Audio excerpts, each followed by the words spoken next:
alors ça, c'est pour moi le plus gros défaut de la Chine. C'est peut-être un des seuls trucs qui pourrait me faire péter un plomb par rapport à ce pays un jour, c'est le contrôle d'Internet. C'est juste que je le savais en arrivant qu'il y avait une censure et que je pourrais pas accéder à tous les sites que j'ai l'habitude d'accéder en Europe. Bonjour à tous, j'espère que vous allez bien et que tout se passe au mieux pour vous. Eh bien moi je me porte aussi très bien. Aujourd'hui c'est parti pour une nouvelle vidéo, une vidéo assez inédite. Pourquoi je le dis? Parce qu'on va aller à la rencontre d'un étudiant, d'un étranger un peu plus spécial. Puisque quoi? Nous avons l'habitude de faire des vidéos à propos des Asiatiques, des Africains, des Blacks, même des Métis pour voir comment est-ce qu'ils passent leur séjour en Chine, comment est-ce qu'ils vivent en Chine. Mais nous avons eu beaucoup de retours de votre part nous questionnant à propos des étudiants blancs, puisqu'on n'en parle pas des étudiants européens, des étudiants blancs, comment est-ce qu'ils vivent en Chine. Certaines sont allées même jusqu'à dire qu'il y a des avantages à être blanc, à être européen en Chine, que c'est plutôt bien vu par les Chinois d'être européen en Chine. Donc pour tout ceci, aujourd'hui, nous avons choisi un étudiant, un étranger, blanc, français d'origine, qui vit aujourd'hui en Chine. Donc il va partager avec nous ses expériences, ses opinions, ce qu'il pense vraiment de ces préjugés-là. Donc pour découvrir tout ceci, restez avec nous. Lâchez le pouce bleu, abonnez-vous si ce n'est pas encore déjà fait, on nous lancera jamais de l'outil. Et puis quoi, partagez, et puis on se dit à tout à l'heure.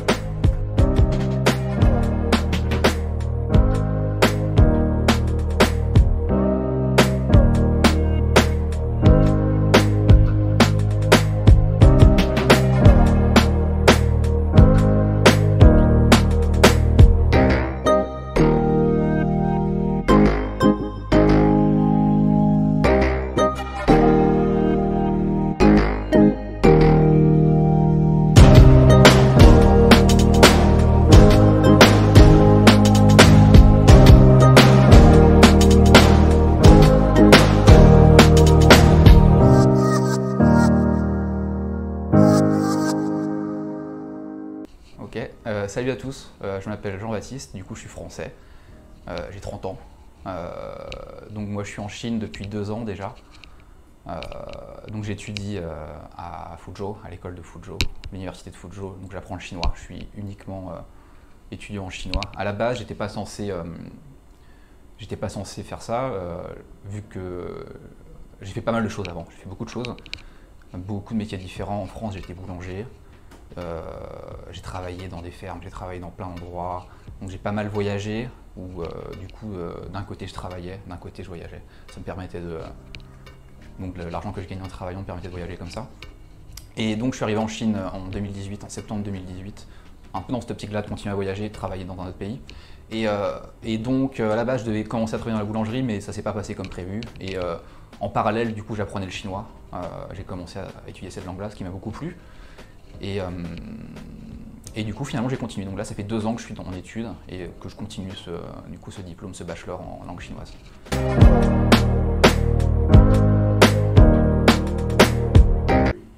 Parce que du coup, j'avais des contacts ici à Fuzhou qui me proposaient à la base de venir travailler avec eux, donc dans un domaine voilà, qui ressemble un petit peu à de la boulangerie en fait. Ouvrir une sorte de magasin qui ressemblerait à ce qu'on peut trouver en France ou en Occident, avec des produits comme les croissants, les baguettes, etc. quoi. Mais en fait, assez vite, je me suis rendu compte avec la personne qui m'avait fait venir ici que bah, ça se passerait pas comme prévu, ce serait plus compliqué. Et finalement, c'était pas si grave parce que en parallèle, comme je t'ai dit, j'ai étudié le chinois et en fait, ça commençait à vraiment beaucoup me plaire d'étudier cette langue-là et j'ai persisté là-dedans du coup. En me disant, bon, je peux rester ici, même sans travailler dans ce domaine-là que j'avais pratiqué avant en France, et étudier, quoi. Étudier, et voilà, continuer comme ça.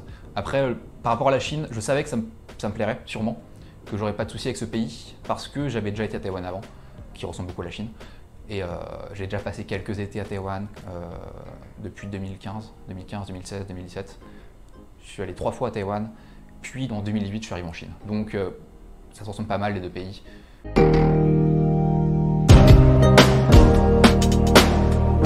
Oui, beaucoup de gens disent ça, du coup, qu'il y a des avantages en tant qu'Européen. Moi, je sais pas. Je n'ai pas le sentiment de le percevoir.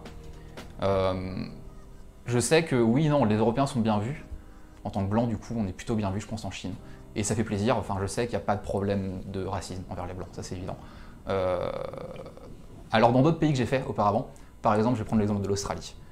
En tant que Français, on est très mal vu, parce qu'il y a eu pas mal de soucis avec les backpackers. Et du coup ça se comprend, parce que les Australiens ont une mauvaise image des Français. Et du coup c'était assez... c'est pas un pays qui me donnait envie de vivre plus longtemps, parce que je ressentais qu'il y avait une certaine animosité envers les Français, qui se comprend du coup, parce qu'il y a trop de backpackers qui font n'importe quoi, des mecs entre 20 et 30 ans, et ça se comprend du coup. Et quelque chose qu'en Chine, j'ai jamais ressenti en fait, de me sentir pas bien vu. D'ailleurs, il y a pas mal de Chinois qui vont pas savoir la différence entre l'Allemagne et la France. Quand j'ai loué cet appartement ici, le mec il continue de dire de go, en pensant que j'étais allemand alors que j'ai dû lui dire 5 fois que j'étais français. Mais ça peu importe, ça m'est égal. Enfin, tant que le mec me respecte pour ce que je suis et au final qu'ils s'en foutent que tu sois blanc ou autre, pour moi c'est pas important. Et du coup ça... Après peut-être que du coup il y a des avantages. C'est ce que beaucoup de gens disent dans le domaine du travail. Quand tu veux t'installer ou autre, c'est peut-être le cas. Après, j'ai pas assez d'expérience en Chine pour pouvoir me prononcer là-dessus, je sais pas. J'ai pas le sentiment, mais parce que je suis pas africain non plus, donc je peux pas le dire. Ça, je sais pas.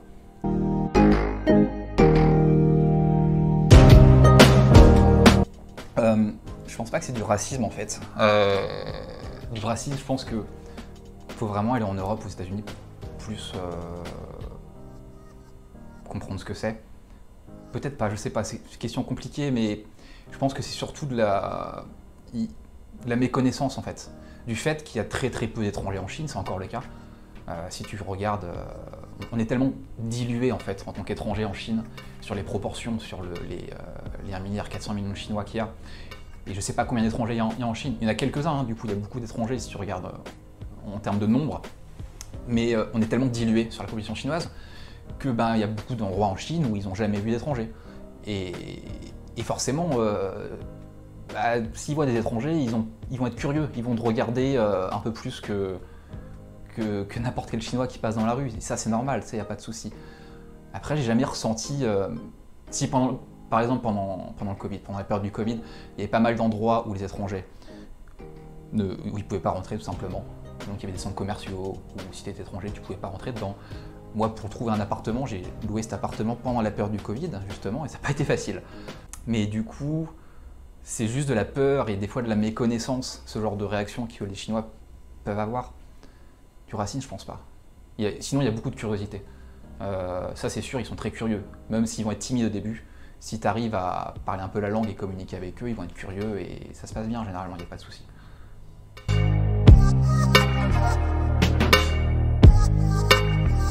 Alors ça, c'est pour moi le plus gros défaut de la Chine. C'est peut-être un des seuls trucs qui pourrait me faire péter un plomb par rapport à ce pays un jour, c'est le contrôle d'Internet. C'est juste que je le savais en arrivant qu'il y avait une censure et que je pourrais pas accéder à tous les sites que j'ai l'habitude d'accéder en Europe. Après, je suis pas un gros utilisateur de Facebook, ça je m'en fous un peu. Instagram pareil, Twitter j'utilisais beaucoup avant et j'ai arrêté de l'utiliser ensuite. Et finalement, c'est pas plus mal, parce que Twitter, c'est une perte de temps, pour moi, du coup, aujourd'hui. Non, le plus gros problème, c'est un autre exemple, c'est Twitch, en fait. Twitch était encore autorisé en Chine en septembre 2018, du coup. Et là, la sanction est tombée en octobre 2018, je crois. C'était en plein milieu des Worlds, je me souviens. Du coup, Twitch censuré en Chine. Et du coup, là, pour moi, c'est un gros coup dur, parce que c'est peut-être le réseau sur lequel je passe le plus de temps. Mais après, je savais très bien que dans tous les cas, en tant qu'étranger, il me fallait un VPN. Donc le VPN, j'ai pris rapidement, j'ai vu comment ça fonctionnait, sauf que c'est pas si simple que ça. Il y a des VPN, des serveurs qui tombent, qui restent, qui réouvrent. Il faut toujours arriver à rester renseigné pour essayer de trouver les serveurs qui fonctionnent.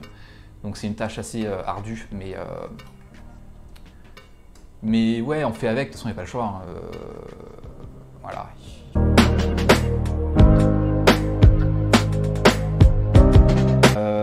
Je pense déjà contre l'image qu'on se fait de la Chine en Occident, donc je vais prendre l'exemple de la France, et ce qu'il en est réellement, ça n'a rien à voir. Ça n'a vraiment rien à voir. Il y a beaucoup de clichés, beaucoup d'a priori par rapport à la Chine et aux Chinois qu'on peut avoir en France, et c'est des clichés qui sont diffusés par les médias principalement. C'est comme ça que ça fonctionne. Et après, c'est de bonne guerre. Les médias, on dit souvent que les médias en Europe sont plus libres que les médias chinois, ce qui est peut-être le cas, j'en sais rien, mais je ne suis pas vraiment convaincu par ça, parce que ok, d'accord, les médias chinois sont des médias d'État qui sont contrôlés par le gouvernement, mais au final, quand tu regardes les médias européens, qui appartiennent tous à des grandes compagnies, des grandes multinationales, toutes ces multinationales qui sont en rapport avec nos gouverneurs, donc peut-être qu'ils ont plus de droit de parole, mais au final, la ligne rédactionnelle, éditoriale, elle reste comme dans le sens de ce qui avantage les Européens, c'est-à-dire donc, il n'y a pas de guerre entre l'Europe et la Chine, il n'y en a pas non plus entre les États-Unis et la Chine, mais c'est plus tendu, on va dire. Mais dans tous les cas, ce qu'on peut entendre dans les médias n'a rien à voir avec ce qui est réel en Chine, en fait, ce qui se passe vraiment en Chine. C'est ce que je m'en suis rendu compte très vite en arrivant ici. Et au final, enfin, c'est juste, je pense aussi que les Chinois sont beaucoup moins politisés que les Français. Les gens sont beaucoup moins intéressés par la politique et ce genre de choses. Donc, en fait, c'est moins fatigant des fois de communiquer avec des Chinois parce que tu vas moins être, comment dire, te sentir obligé de défendre une opinion, quelque chose, d'avoir un avis sur quelque chose. Tu vas peut-être pouvoir parler plus facilement de choses un peu cucu peut-être, ou je sais pas. Mais finalement, ça se passe bien comme ça, j'aime bien cette relation-là. Parce que, ouais, moins politisé du coup, beaucoup moins politisé que la France. Donc, pour les amis français qui veulent venir en Chine, il faut juste qu'ils essayent déjà de venir en Chine, d'essayer de voir. J'ai un ami qui est venu il y a 1 an, c'était l'année d'avant le Covid, et il a beaucoup aimé ce pays, je pense. Ça s'est bien passé. On a pas mal voyagé. C'est une grosse claque forcément pour tous les Français, même tous les étrangers qui viennent en Chine pour la première fois. C'est une claque parce que ça n'a tellement rien à voir comme pays. C'est une culture, une histoire différente. Donc il faut s'adapter à ça et faire en sorte de comprendre, d'avoir une ouverture d'esprit, de la curiosité pour aller vers l'autre, quoi. Je pense que c'est ça. Voilà.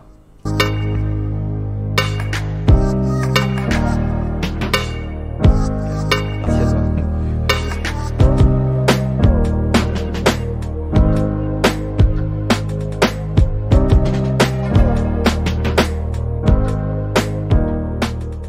Eh bien, pour boucler cette vidéo, je vais juste compléter avec un point dont plusieurs amis étrangers venant d'Europe, des amis blancs m'ont fait cas ici. Donc, je parlerai d'un désavantage en étant blanc en Chine ici. Le désavantage, c'est à propos des opportunités de bourse.